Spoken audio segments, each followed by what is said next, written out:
राज्याची अपारंपरिक ऊर्जा निर्मितीची क्षमता 14,400 मेगावॅट असताना केवळ 6,705 मेगावॅट इतकीच वीज निर्मिती करणे महाराष्ट्र ऊर्जा विकास प्राधिकरणाला शक्य झालेले आहे.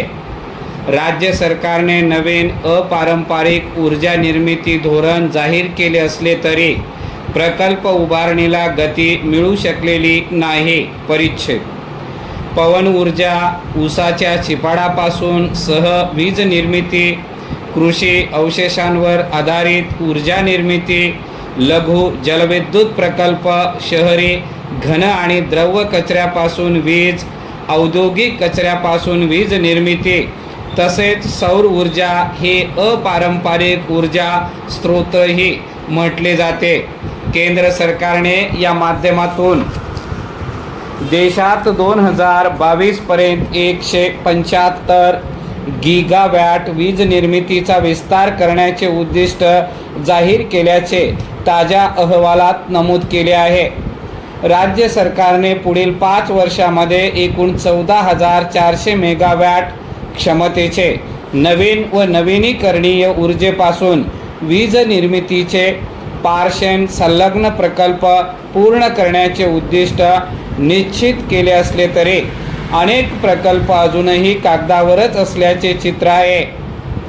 राज्याच्या 11व्या पंचवार्षिक योजनेत अपारंपरिक ऊर्जा स्रोतांपासून 3,360 मेगावॅट वीज निर्मिती अपेक्षित असताना केवळ 1,932 मेगावॅट इतकीच ऊर्जा निर्मिती झाली. महाऊर्जेकडून अनेक प्रकल्पाच्या अंमलबजावणीत झालेली दिरंगाई त्यासाठी कारणीभूत ठरल्याचे बोलले जाते. परिच्छेद राज्याची पवन ऊर्जा निर्मिती क्षमता 9,400 मेगावॅट असताना आतापर्यंत फक्त 4,441 मेगावॅट क्षमतेचे प्रकल्प स्थापित होऊ शकले आहेत. ऊसाच्या चिपाडापासून सहवीज निर्मितीतही पिछेहाट असून 2,200 मेगावॅट क्षमतेपैकी 1,414 मेगावॅट ऊर्जा निर्मिती होत आहे.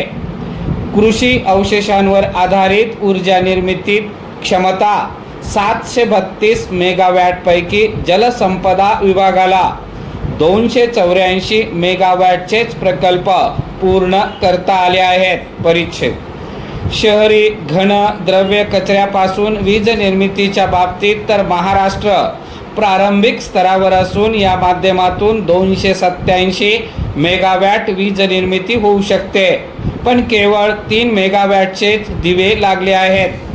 औद्योगिक कचऱ्यापासून वीज निर्मिती क्षमता 350 मेगावॅटची असताना 32 मेगावॅटचेच प्रकल्प कार्यान्वित होऊ शकले. राज्याच्या सौर ऊर्जेला मोठा वाव आहे, पण आत्तापर्यंत 329 मेगावॅट क्षमतेचे प्रकल्प स्थापित झाले आहेत. नवीन धोरणात पवन ऊर्जेपासून 5,000 मेगावॅट, कृषी अवशेष आणि ऊसाच्या चिपाडापासून 1,000 मेगावॅट, 400 मेगावॅटचे लघु जलविद्युत प्रकल्प 5 वर्षांमध्ये पूर्ण करण्याचे लक्ष्य ठेवण्यात आले असले तरी पूर्व अनुभव लक्षात घेता हे लक्ष्य गाठणे अवघड आहे.